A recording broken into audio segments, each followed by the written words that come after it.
पूर्वी चळवळ ही गरीब होती, पण माणसं गरीब होती, पण चळवळ खूप मोठी होती.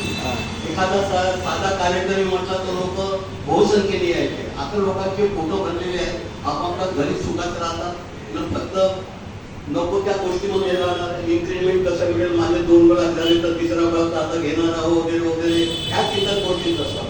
सामाजिक गोष्टीत लोक येत नाही, सामील होत नाही. म्हणजे आज नाही आले हेच नाही आहे, तर त्यांच्याकडे मोठे मोठे कार्यक्रम बघा ना, ते लोक यायला आजकाल नाही बघा. त्यांचं फक्त वास्तव्य चहाच्या दुकानात किंवा अजून कुठे कपड्यावर म्हणा किंवा अजून इतर ठिकाणी.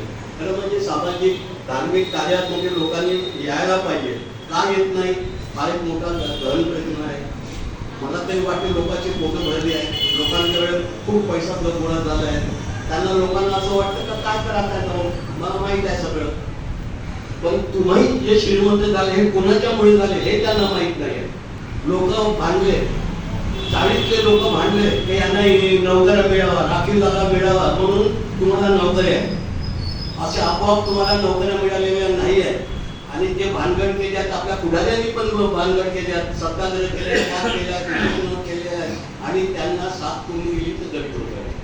आणि त्याच्यामुळे नोकऱ्या मिळाल्या. त्यांना काय वाटते की आज आम्हाला जी नोकरी मिळेल तर आमच्या बुद्धिमत्ते मिळेल, असंही काही लोकांना वाटते. काही सगळ्यांनाच वाटतं असं नाही आहे, पण काही लोकांना वाटते की आजही आपण बाकीच्या चळवळी बघतो. बाकीचे मोठे मोठे भीमा कोरेगावचा कार्यक्रम झाला किंवा अजून एकच कार्यक्रम होतात. श्रीमंत लोक मला तरी वाटतं 5% तरी येत असते बघायला.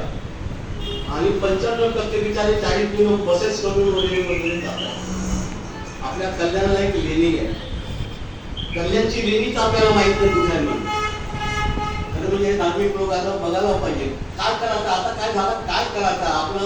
आपण सैनिक आहोत, आपले पूर्ण लाख रुपये कमवतात, 0 लाख रुपये कमवते, आपल्याला 80,000 70,000 पेन्शन मिळते, आपले 2 लाख आहे तर 3रा लाख कसा याच कॉन्फिडन्समध्ये आहे. असं तरी मी विनंती करतो की लोकांनी बाबासाहेबांच्या त्या चळवळी आहे, त्या चळवळीमध्ये सामील व्हायला पाहिजे. एवढं बोलून